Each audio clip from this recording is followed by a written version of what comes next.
Today is July 14th in the year 2000. I'm Karen Herman with the Archive of American Television, and it is my pleasure to be interviewing Barbara Billingsley in Santa Monica, California. Okay, I'd like to take a few minutes to talk about your early years. And of course, the first question is, what was your name at birth? Barbara Lillian Combs, Combes. When were you born? I'm not going to tell you. December 22nd. No year? No year. Where were you born? Los Angeles, California. Is that where you grew up? Yes, I grew up. I went to high school here, started college, and then got a chance to go to New York to be in a play, which was a big flop. It ran 5 days. We'll talk about that later. We still have a little bit more of your early years to cover. Okay. What was your father's name? My father was Robert Collier Combs. What did he do? He ended up being the assistant chief of police of Los Angeles. He went through the ranks. What about your mother? What was her name? Her name was Lillian Agnes Gibson McLaughlin Combs. Did she work? Yes, she worked. What did she do? She worked in a factory. She was brought up in a very fine home in the East, came out here to marry my father, whom she knew there. And they had 2 children, and when I was an infant, he left. Now, I did see him through the years, but I never lived with him. Don't know what it's like. So I'm from a single-parent family with an older sister. What's your sister's name? Elizabeth Helen Combs McLaughlin. Her husband was McLaughlin. Was it difficult growing up in a single-parent household? Was I what? Was it difficult growing up in a single-parent household at the I time? didn't know any different until when I was in high school. Somebody said to me, "You're from a single-parent family?" That was unheard of, in those days. That was a long time ago. And my mother and father were divorced. And it was a disgrace to my mother. She wasn't trained to do anything. They were very young. So she got piecework that she did at home so she could take care of her children. And then later, when we were a little older, my sister being 4 years older than I, she kind of took care of me. And there was always somebody to take care of me. My neighbor taught me how to read. I'll never forget it. Taught me how to tell time. She took care of me a lot of the time. Mrs. Tedford. I never knew her by anything but Mrs. Tedford. Was your family affected by the Depression? My mother was still working. She was working out of the home then.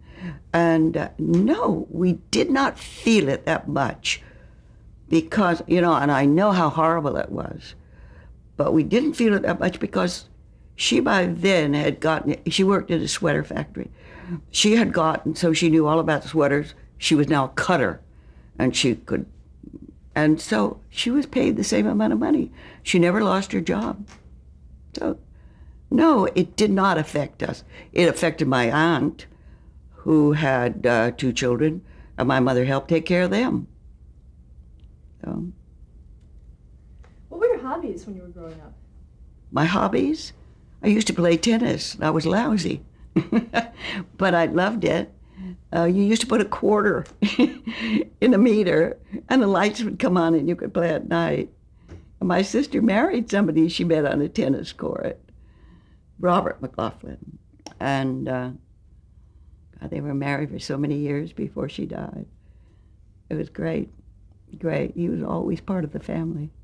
Did you listen to the radio when you were growing up? Yes. A radio was something you all sat around, and Jack Benny, Jello, and all the fire chief. Radio was special, and they had all kinds of things for children on radio. And then suddenly, when television came in, wow, we sat around the television, only we could now see. But I was thinking of that this morning. We sat around the radio as though we were seeing it. And all we were doing was hearing it. Were you interested in movies, too? Did I what? Were you interested in movies? Oh, my goodness. My mother being alone with 2 children, we went to so many movies. I didn't see too many comedies. because she happened to like the drama. So I saw all the dramas and all the big stars of those days. In fact, when she'd finish work on Saturday, she worked 5.5 days. On Saturday, my sister and I would get on the streetcar and we would go to meet her and we'd go to the movies. And it was wonderful. And then they used to have stage shows sometimes at theaters in Los Angeles, like Pantages and various shows. It was great. And then whenever she could, she took us to plays. And I think that's where I got my interest in theater, is seeing so many plays and so many pictures. Were you interested in theater at school? Oh, yes. From the time I was second grade, I was in whatever they had. And I was queen of the school, and I was queen of the high school. So it was, I was always interested in their all their plays. And nobody else in our family had ever been in, except my mother loved it so much. Do any of those productions stick out in your mind that you did? Yes, Smiling Through, because I did it in high school. It's a dual role. You wouldn't even know what it is, but it was very popular at one time. It was a tearjerker. And I played the dual role in this. And that was a senior high school play we did. We pays to advertise, and they had good musicals too, but I wasn't a singer. I would have liked to have been. Did any of your co-stars go off and do films or television? I ran into one that was in Smiling Through with me. In fact, the day that we graduated, I went on my first airplane ride. Believe it or not, it was double wing airplane, and you paid like $2. And then you could have, I don't know how long the ride was. He took me up, and my mother didn't know it, took me up in an airplane. It was this kind. They had better planes than that, but that's what we paid the $2 to be in. It was fun. That was Walter Barthol. And I ran into him at the music center. It must be 10 years ago now. But he was in the backseat of a car. They were leaving the theater, and he yelled, and I was with my husband. And it was fun to see him. What high school did you attend? George Washington. Washington. Nobody knows where it is. It's 108th and Denker, and it's primarily black students now, but it's a really fine school. I have a stepson, Bill Mortensen, who is very charitable. And he told me about this school. They'd gone over and they were donating this fine school. I said, I graduated from there. And no one knows where it is, but it's, did I give you the address? It's 108th and Denker, so it's way out there. And the house is still there that I lived in at that time. Have you been back there? My son Drew and I went on a nostalgic trip one day. He wanted to see an old house that he'd owned. So we went by there, and then we stopped and had lunch.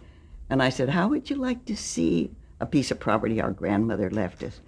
And so we went to see that.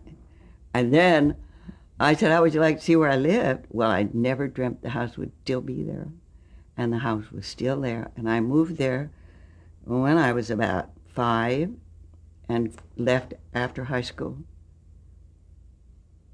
And it's still there, only it has bars on the windows. And it's a small house, and they built a great big house in front of it. It was fun to see. Now my other son wants to go see it.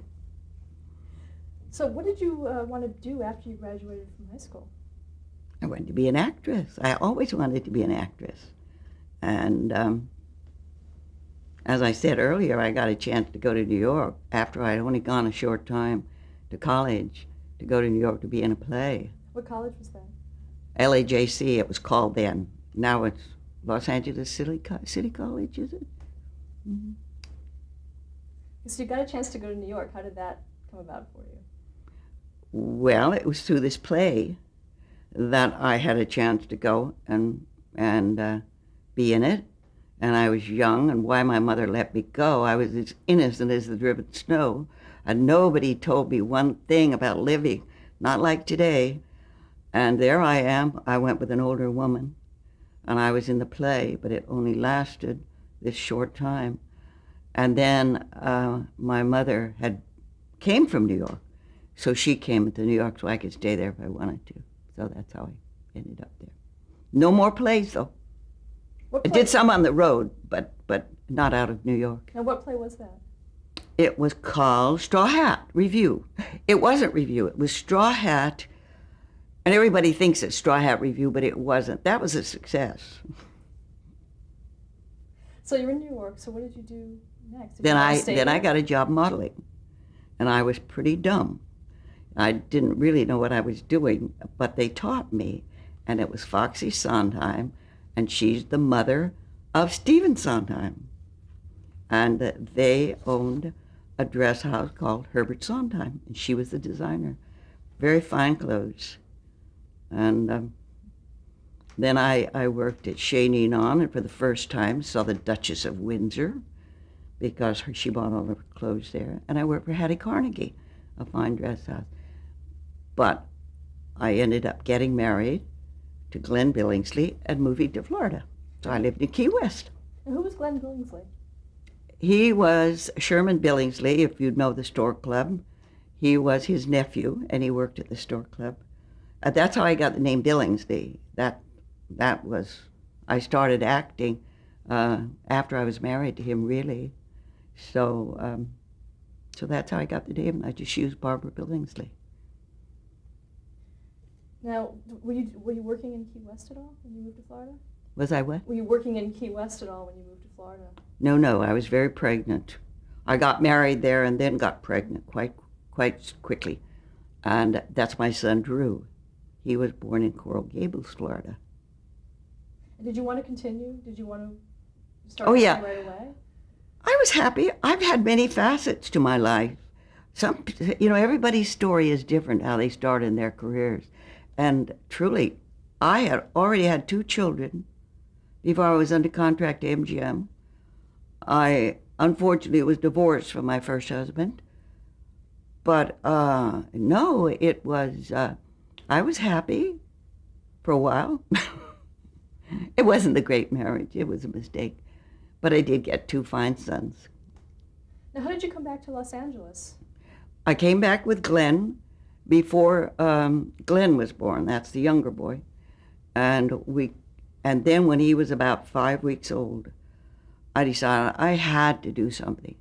So I went to a little theater called Bliss Hayden, famous theater at that time in Los Angeles. And I was in all the plays. And that's where agents used to come and look. And I ended up with a contract at MGM. Now, had you been taking any kind of formal dramatic lessons? No, unfortunately. I did go back to school at night, and I did take some classes. I did go later. I had some wonderful improvisation classes, and I even went to UCLA. But truly and honestly, I wish I'd had more. Yeah, I do think that the education is so good, and the confidence it gives you to know that you're prepared. I think that is a wonderful thing, and all young people should do that. So how did you get into feature films? Well, I was in a lot of pictures at MGM, but they were very small parts. And once I got to work with Katharine Hepburn, who's kind of a love of mine. I'd never really known her, but I've always admired her. She used to walk around the studio in her old tired pants and her hair all pulled up. She was young then, of course, all up in a knot. She looked great. And when as soon as she'd finished her scenes, she'd go and get in those old pants again. Some of them were torn. And there she go. But she was on the set of a picture that I did there. And I had been looking at another girl, and she had the most glorious hands and nails. And I've never had great-looking hands, so I was really admiring them. Katharine Hepburn came on the set, and she looked at this girl, and she said, "Oh, what useless hands." Well, I tell you, I appreciated my hands more ever since. She said, funny how somebody says something and it changes so much of your life. What other work did you do at MGM? Do you At remember MGM? any specific roles that you had that stand out for you? No, they weren't that large. I made some friends there, but no, I was so happy to be working. I was already when I got the contract at MGM, I was divorced from the boy's father, so I was alone, and I was awfully happy to have a contract. So whatever they gave me, I was happy to do. Were you typecast at all? Was there a certain part that you would seem to be playing a lot of, or certain types of films? A long time I was cast as the woman who was really the heavy, but nobody knew it.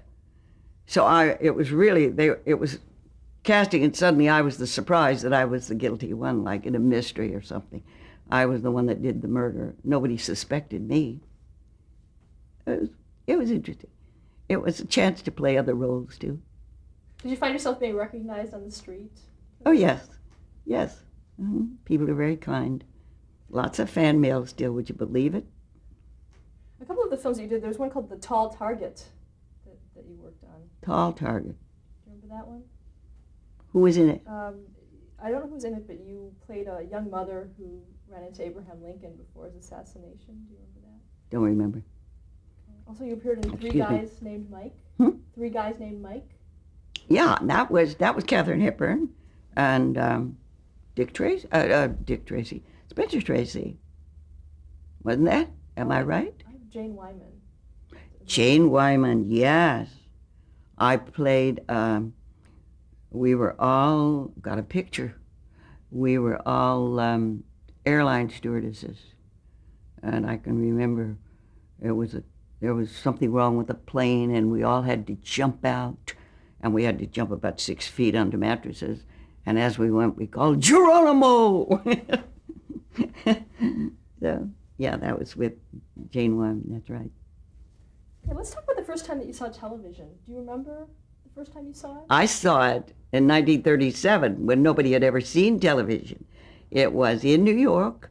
I was at someone's apartment, and he had a television. Now, it couldn't have been sending very far, whatever the station may have been, but there was television then. Do you remember who it was that had the set? No, I don't have the foggiest. I was so intrigued with this thing. Here was a box with pictures in it.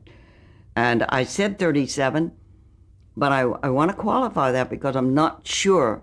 I was in New York, and I didn't go to New York until 1939, when I got married in 1940. Were you at the 39 World's Fair in New York? Yes. Did you see, because television was there as well, did you see it at the fair? Don't remember it. I was going out with my future husband, Glenn. I guess I was so intrigued. I don't know. I don't remember having seen it there, but I did see it in someone's apartment. What were your first impressions of it when you saw it? Well, I had no idea what I was looking at. And then, of course, they were talking about this was the future, and boy, was it. It was absolutely wonderful, and wonderful for me, because I made most of my career out of television. And as soon as it came in, I was working all the time. Is that something that you saw yourself doing right off the bat, or? I saw myself doing it, right? Yeah, when you saw television, did you say, hey, this is for me? Oh, no. I wasn't thinking that far. I was getting married. Do you remember your first appearance on television? Not really. There were lots of quiz shows. Hans Conried was doing, you probably, maybe in your notes have, I can't remember them. I think it was KTTL, and he could answer anything having to do with Shakespeare. He was remarkable.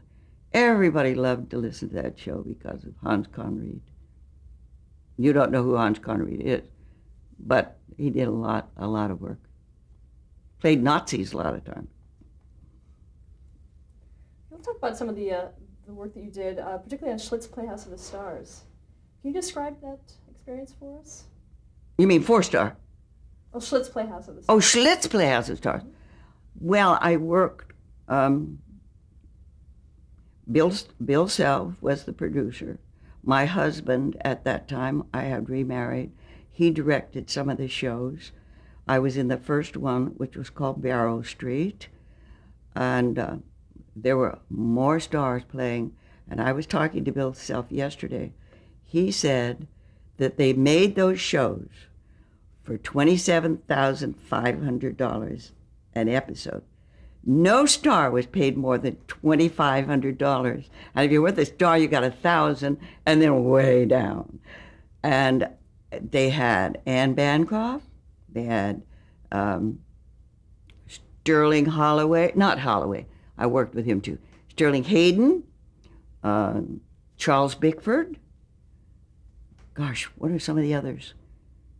Hans Conried, he did some. In fact, I did one with him where we worked with a lion, a real lion. That is something.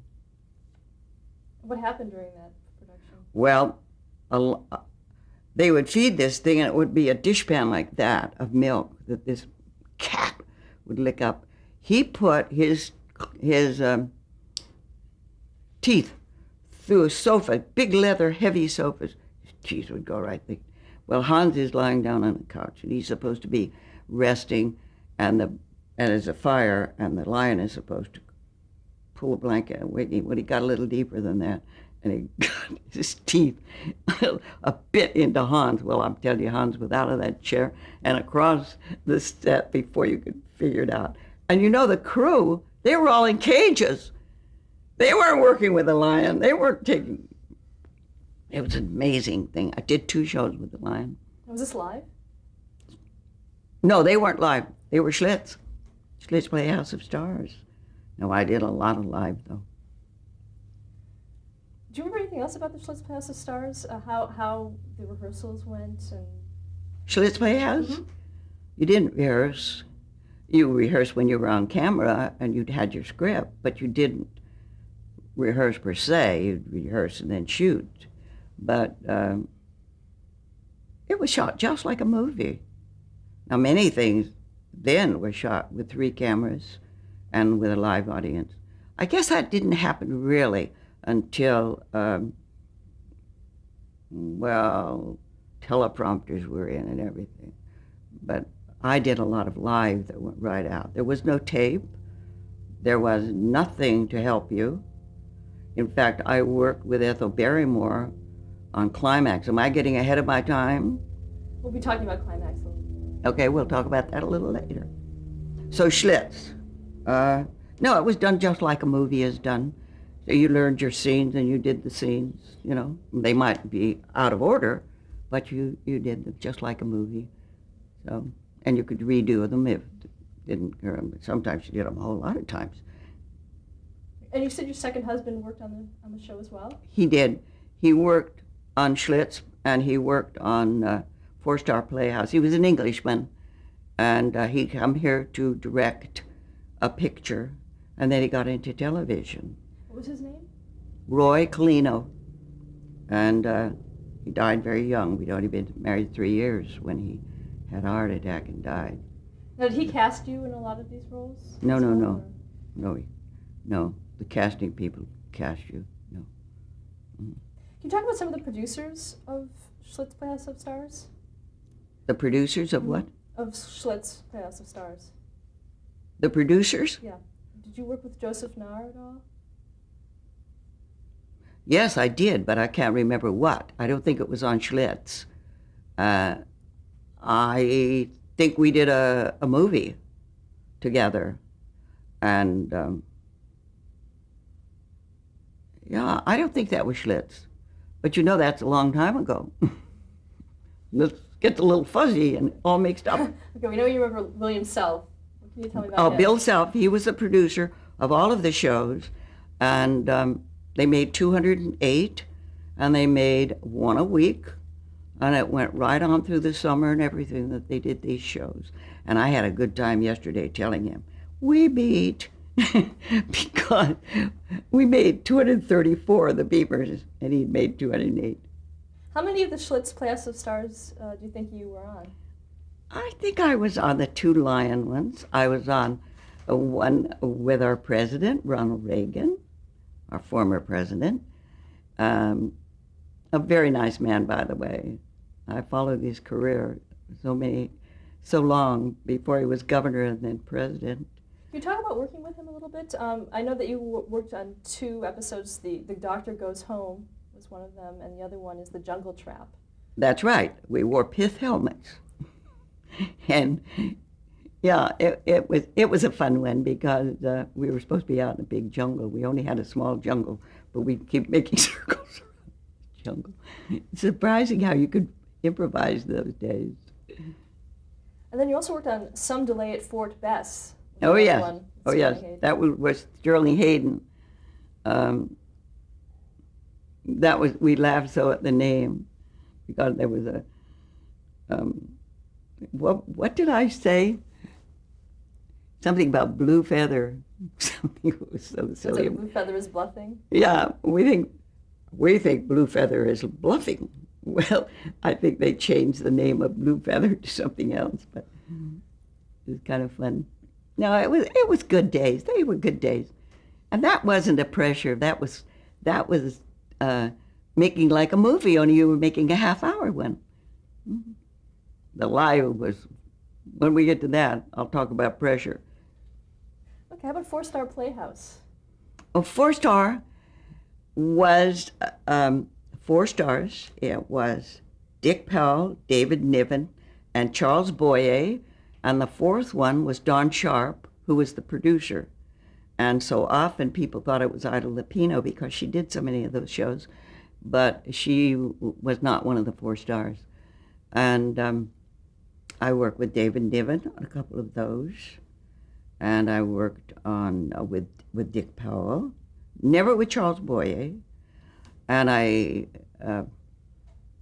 worked with, Judith Anderson, big star of Broadway, and Van Johnson did them. Gosh, you could go on and name all these big names that worked in television half-hour shows. And there was only one sponsor in those days, remember.